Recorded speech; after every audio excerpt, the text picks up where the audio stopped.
back to the channel. Watch list time again, and watch list means I'm going to give you 5 recommendations of things that I've been watching recently from the world of boutique Blu-ray.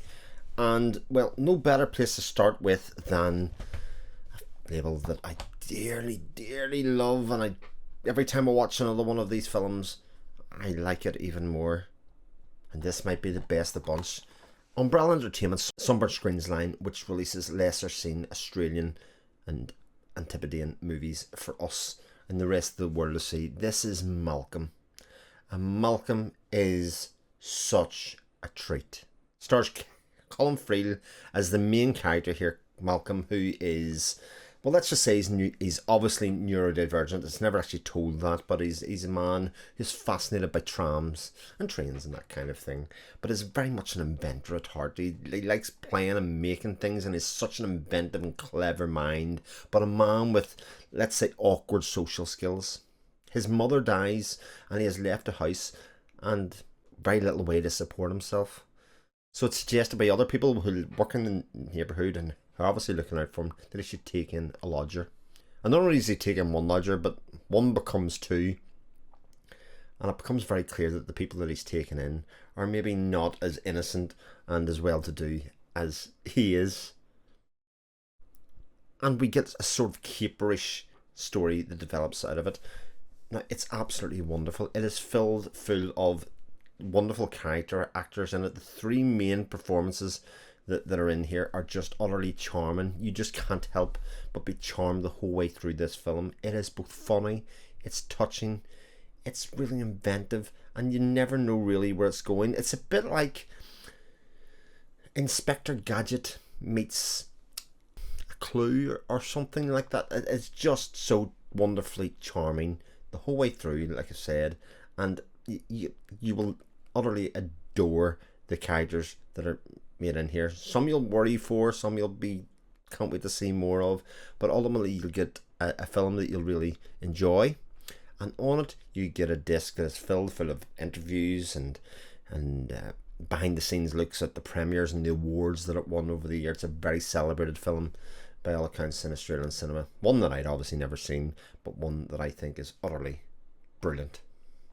But as far away from that, I have it's a Criterion collection release, and it is Chan is Missing by Wang. Now, Wang has a new film, I think, been announced for the Criterion collection called Dim Sum.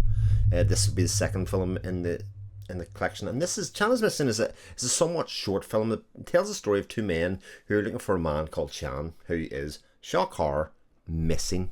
Except when they go to find out about him, because he owes them money or he has taken money off them, and they go to find out, does anybody know where Chan is? And they move from person to person. It's almost like Chan is a ghost in the machine. Everybody seems to have a slightly different view of Chan, or seems to have a different story to tell of him and about who he is and what he is as a person, making him even more difficult to tie down. And while the film doesn't have a very long runtime, I think it is incredibly clever in how that story and those utterances and those meetings between people and asking about, well, Chan, who is he? What does he do? They become concerned about him. It starts off almost like a witch hunt where they're like, oh, this man has my money. I need my money. You know, you need to find him. To, oh, is he okay? Who is he? Is there more to his story? And they become concerned maybe about his political background and all of that kind of thing. And it, you know, it builds up to a nice resolution of a tale that is really about, I think, about how easy it is as an immigrant to get lost within the bigger system or the bigger world and a bigger city, in this case San Francisco. And shot in beautiful black and white, you get a real sense of being part of that community, being part of that world, and actually how we are often just a number, and we are just somebody that makes up, somebody that does a job, but ultimately how we can often be lost within that world. Some interesting extras in here as usual, as befits many a Criterion disc, and something that I don't think everybody will love, because it is not a traditional narrative insofar as it kind of builds scene by scene, character by character, until you get, you know, obviously a resolution. But I think something that I found utterly charming in its own way, albeit in a much more serious way than, say, Malcolm. Next up, haven't talked about it, Radiance in a while, and one that I've actually seen pretty much split all opinion right down the middle on as to whether it's a great movie and whether it's not. And I am absolutely on the fence on it. I think in some ways it's brilliant, some ways it's not. I am talking about Fill Her Up With Super. This kind of French road movie that tells the story of 4 men travelling across the country. One that kind of deliver a car driver, because he's a driver for people to go and pick up across the country. That part of it I don't think is particularly important. It's more of the capers and the things that they get up to. And while I really like road movies, especially of this sort, where it seems like they had an almost emergent way of storytelling, they would drive about and kind of write events on the go, script them, and then rehearse and record them between the cast. I'm split on it because I don't think many of the characters are particularly likable. And I was trying to think of another example of a road movie like this, where you're following these characters along, and there's plenty of them where there's one or two kind of like Easy Rider would be one of those. You don't really trust everybody in Easy Rider, but you do identify with at least one of them. And in this case, everybody is sort of unlikable in some ways. Some of them for their relationships, how they treat women. Some of them for their just general attitude to life, that they kind of feel entitled, etc. But by the time I was finished the movie, I did come away with a sense of, that is different. It is showing me something and taking me to places that isn't very part of the norm and part of what I would expect moment to moment in a road movie. So, like I say, some of the stuff is a bit challenging, but also some of them, it does give a payoff. It does give some sort of narrative and reason for why some of these men are the way that they are, and it is filling me up with super. And again, another example of a Radiance kind of movie that is sort of challenging, but ultimately pays off and is very entertaining come the end. Talking of road movies, we have another road movie. Just so happened this one I watched recently, and this is from a label that I've never talked about, mainly because they haven't been available over here, but available in US for some time. That is Warner Archive, or the Archive Collection. I'm going to talk about Fandango, which is a Kevin Reynolds movie starring Kim Costner, Judd Nelson, and a few others. And it tells the story of a couple of young men who are coming to the end of their, let's say, their formative years. They're coming to the end of their college days, and one is supposed to get married, but some get drafted, and while getting drafted and receiving this news, and they find out about each other getting drafted, they decide to go on a road movie, steal one of the young men's car, and drive across the country in like a final hurrah of being together. Unlike Fill Her Up With Super, I think everybody in this film is sort of likable in some way. Kevin Costner's character is a bit of an asshole, but he is charismatic. You can see why people follow him. And another way you look at him and go, stop following him, because he's a clown in some ways.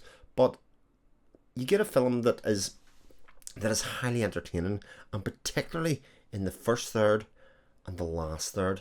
There's a middle section that I don't think works quite as well in terms of being entertaining, although I think story-wise and in a way that talks about the relationship between these 4 main characters, you get a sense of how the relationship works and kind of how they rely on each other and what they mean to each other.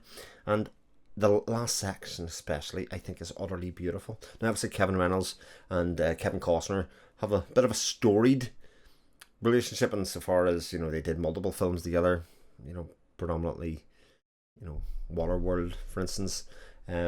So they obviously liked working together, and you can see actually a very young Costner. You can see why he was going to be a star. You can see why he was going to be something a bit more than the rest of them. And for a 1985 movie, I think it was, there's no extras on this. Like typical, there's a trailer I think from Warner Archive, but you get a really good print of a film that I had seen when I was looking around. People were crying out for a good print of, and they got it. And Fandango was a lot of fun. One more to go, and the last one I'm going to talk about is from Third Window Films, and it is from a director that is all over Third Window Films, and that I sometimes find hit and miss, although definitely more hit than miss, and I'm going to talk about HIROKU the Goblin from SHINYA TSUKAMOTO, and this is definitely top tier Tsukamoto for me. I absolutely loved it. This was Tsukamoto given a budget and being able to tell like a fantastical tale and doing it in particularly Tsukamoto style. It tells the story of two people that are searching. It's like almost like an Indiana Jones movie. They're searching for hidden secrets, hidden treasures, all of that kind of stuff. But it's almost set in a school setting where there's school kids running about, and you kind of have this group of school kids that are kind of looking after each other, but they're being hunted by some mysterious things in and around this world, i.e. HIROKU the Goblin. And it's almost like a slasher-esque tale, except it's incredibly inventive. There's some strange things start happening to one of the young characters on his back when events happen, and there's a mystery that works and plows its way through the film that you end up getting resolved at the end, obviously. But it's wonderfully entertaining, and more than that, it is a showcase for Tsukamoto's inventiveness of storytelling and of camera work, the ideas on the screen. Like if you think of something like Houseu as being like a banner for let's get a lot of ideas, crazy Japanese ideas, and throw them on the screen, this is sort of in that mold. And even if you see from the artwork at the front, you get a sense of this spider head, so it's like a head with spiders coming out of it. Some of that stuff's so utterly wonderful, and some of the screenshots in the back. I had an absolute blast with HIROKU the Goblin, and one that I definitely will revisit again and again and again. And that is my watch list. I hope you found something entertaining there. Hopefully try to pick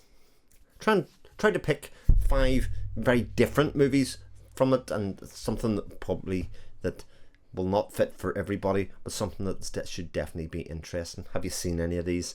Have you seen anything that's like these that you want to recommend that kind of goes along with them? Let me know in the comments, and I'll speak to you again soon on the channel. Take care. All the best.